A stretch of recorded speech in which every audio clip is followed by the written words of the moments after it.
And remember that what you do is the only evidence of what you are. This is a wonderful quote from Abraham Maslow. And I had it tacked up on my board outside my office. I used to put a quote of the day out there. And I noticed after a while I had all these pinholes in it because people would read it and say, oh, I love that, and read it again and again. It says, let people realize that every time they hurt someone, threaten someone, humiliate unnecessarily, or dominate, they become forces for psychopathology, even if these be small forces. Let them recognize that everyone who is kind, helpful, decent, psychologically democratic, affectionate, or warm is a psychotherapeutic voice. I think everything we do is a force. Your meanness is a force. Your kindness is a force. It's a force. In the end, we have to realize that all of us have power.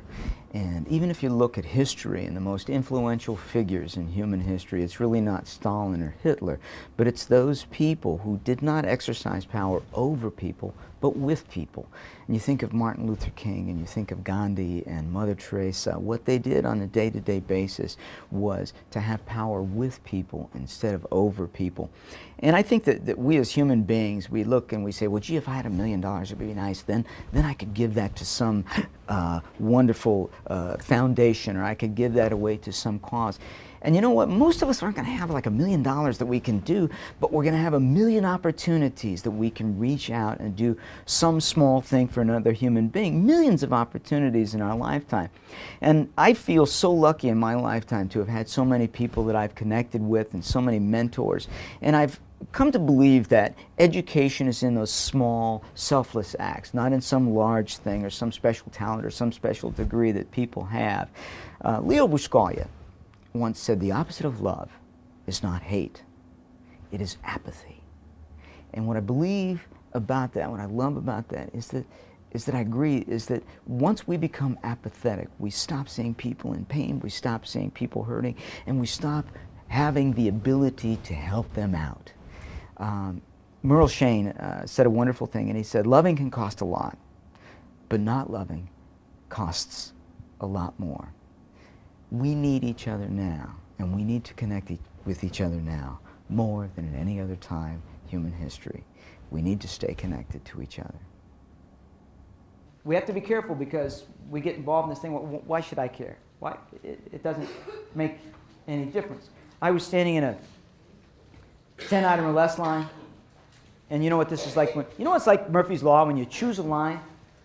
Once you choose a line, every other line starts to move at light speed. Then you choose another line, and all the other lines move at light speed. It just always works that way. I chose one of those lines one day. It was molasses. I got stuck. It was just like it wasn't going to move for like days. And I got in this line, and all the other lines start moving at light speed. And I look up there, and there's this poor girl. She's probably 16 years old. You know, you talk about public humiliation. They put that in-training bar up there just to humiliate these poor things. This poor girl is having the worst day of her life. And every customer had a problem, like 6 in a row. You know, she had the wrong weight of the bananas, the wrong price on the broccoli, everything was going wrong. And this line is moving so slow because the manager kept coming over and the manager kept coming over.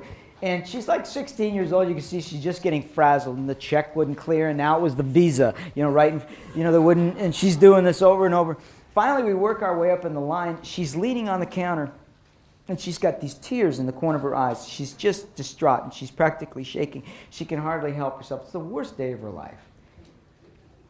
And this elderly woman standing in front of me, she takes her stuff, and she puts her stuff on the counter. She was right in front of me. She reaches over the counter, and she pats the girl's hand. She says, honey, hang in there. I think you're doing a good job.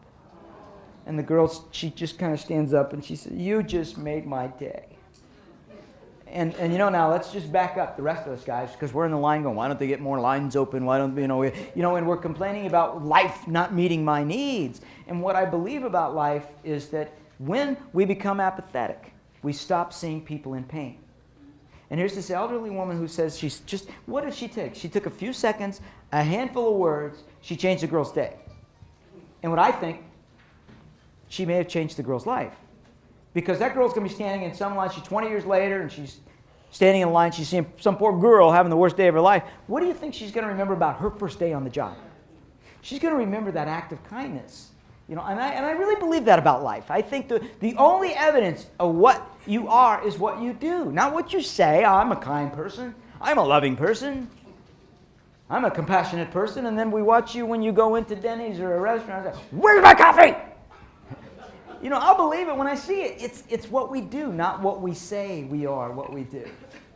So with that, I wish you the best of luck staying connected with kids.